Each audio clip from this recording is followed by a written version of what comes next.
همون سوال خودش خانم استاد گفته است در روسیه در مغازه کار میکنیم. هر خریداری که میدراید ما را به سال نو تبریک میکنند. ما در این حالت باید چی جواب بگردانیم؟ یعنی میدراید مردم همون مردم روس میدراید مقصد تاجیکای ما را سنویم گادو میگن. میگم ما چی بگیم در همین حالت؟ من در او سوال جواب پیشینم برای شما درباره معامله با اهل کتاب گفته گذاشتم برادران. در همون جمع در این مسئله اشاره کرده بودم. این حاضر در دست من برادرای عزیز و گرامی اینمی کتاب اگر دیده باشین اینمی کتاب نامش مجموعة الرسائل فی بیان المسائل باللغت الفارسی. به لغت فارسی صاحب کتاب کیه؟ مولانا الاستاذ محمد حایتی، خدا رحمت کنه. داملا محمدی حایتی قمسنگیر که ما بسیار این حضرت چندین بارها رفته زیارت کردگی بودیم، دعاش گرفتگی بودیم، حتی کلاب هم آمده بود، در اونجا هم مقصد همراهش نشسته بودیم. خلاص ولی در همین کتابخانه من یک 4-5 کتاب یعنی حضرت هست. ما از کتاباش استفاده میبریم. سیو عالمی کلام بودن، خدا رحمتشون کنه. بین در همینجا صفحه 89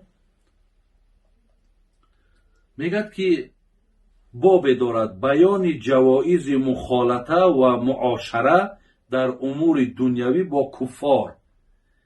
ببین همون یعنی معامله های دنیوی با مردمی غیر دین. اینجا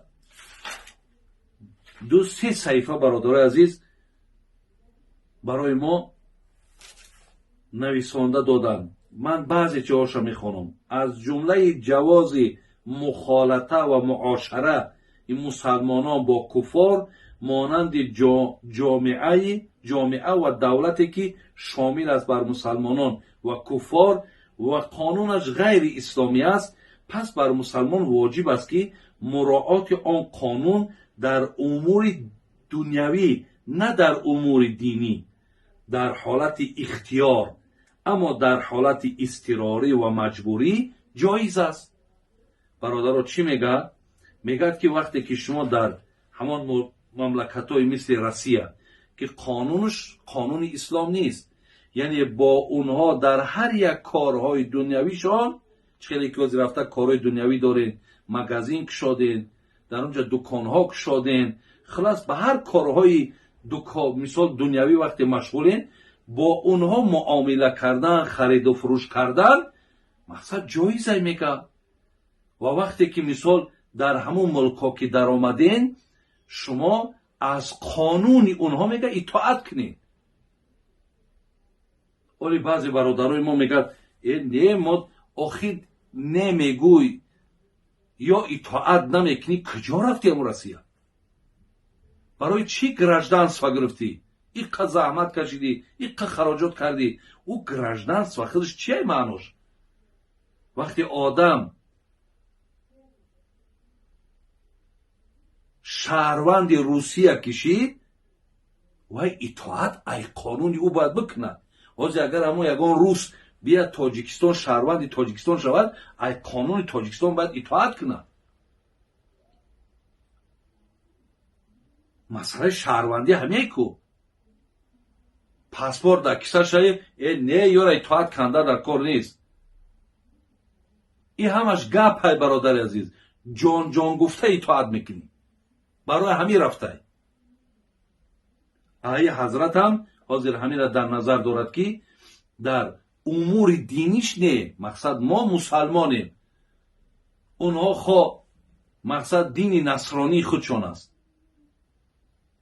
ما از دین اونها، از بگیم عبادت اونها به اونها یگان رابطه و یگان رفت آمد نداریم، لیکن در امور دینیمون ما با آنها معامله کردن، معاشرت کردن، نشستن، خبر گرفتن، سلام علیک کردن. ببینین حتی دیدیم در حدیث که وقتی میگه السلام علیکم بگو وا علیکم، یعنی ما گفتیم که با همو لفظای خشون همو زدرستی گفت زدرستی بگو هیچی باکی نداره، ای اولش بپرس، ای زندگیش بپرس، همسایه باشی حق همسایگی داره در گردنت، دستت میرسه یگان سومک یاردمش که در آدمی غیر مسلمان، یعنی همی کتابی ده فقط زکات درست نمیشوه. اگر شما برای نمود 1000 سومی اروسی در دست بین همچون صدقتون قبول میشوه. حتی از اونها ببین قرآن اجازت میده زن بگیر و فرزند به دنیا بیار. وقتی زن گرفتن، فرزند آوردن که در حیات ما، در زندگی ما یک امر مهمه، وقتی اونهاش اجازت شید همه از سلامش داد درسته. دوامی گپی حضرت گوش کنیم. میگد که و این همه بدون اختیار مسلمان ها است. پس مسلمان ناچارند که در معاملات و رسوم و عادات دنیوی با مردم غیر دین موافقه و اختلاط کنند و در عیدها و جشنواره های همدیگر را تهنیه و تبریک کنند و این تهنیه و تبریک از جانب مسلمان ها برای مردم غیر مسلمان در عیدها و دیگر رسوم آنها برای موافقه و مراسای ظاهری به آنها هست، نه از روی دوستی باطنی. ببینین برادرای از چقدر آدمای با حکمتن. همین حضرت داملا را ببینین چقدر مقصد جهانبینی دارن. حضرت میگد که یعنی در هر یک ایده‌هایی که شما دارین، دیده که در عید قربان، عید رمضان شما را تبریک میکنن. وقتی تبریکتون کردن شما رحمتشون بگین. در همون روزهای عیدتون یگان هدیهشون بدین. وقتی اونها عید کردن شما تبریکشون کنین، میگد بین زیرا شما میگن ناچارین، شما در ملک هوا زندگی دارین، شما دیگر ضروره که با اونها میگه در همین مسئله ها چیکار کنین؟ معامله کنین. میگه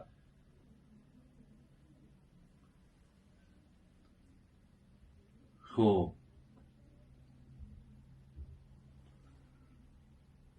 حتی میگه همون فتواهایی را که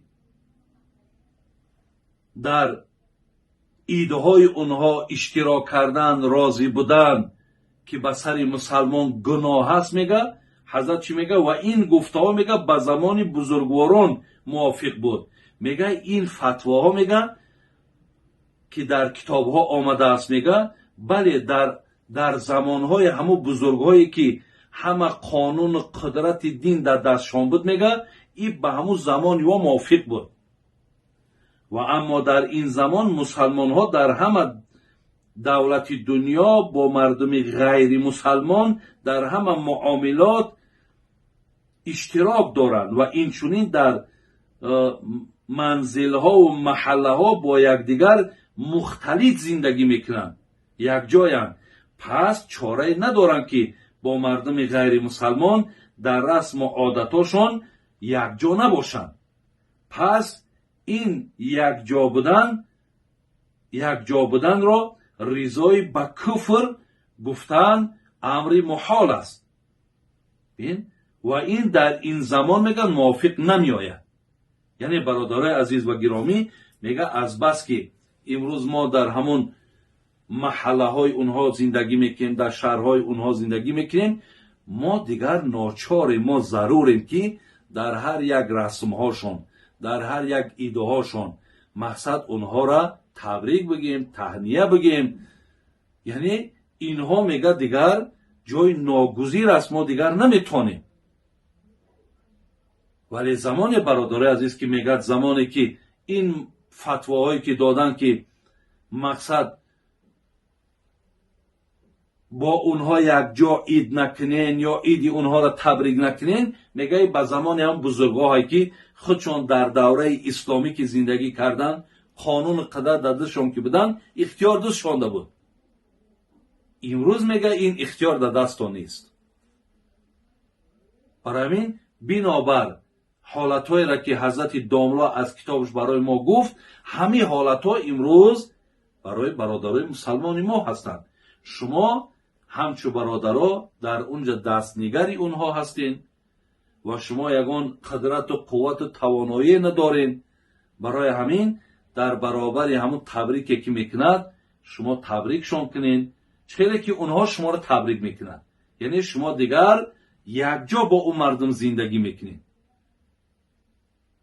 خدای مهربان توفیقتون تیادو آنچه را که حضرت برای ما نقل کردن گفتن، خداوند فهمش در ذهنتان جای کنه.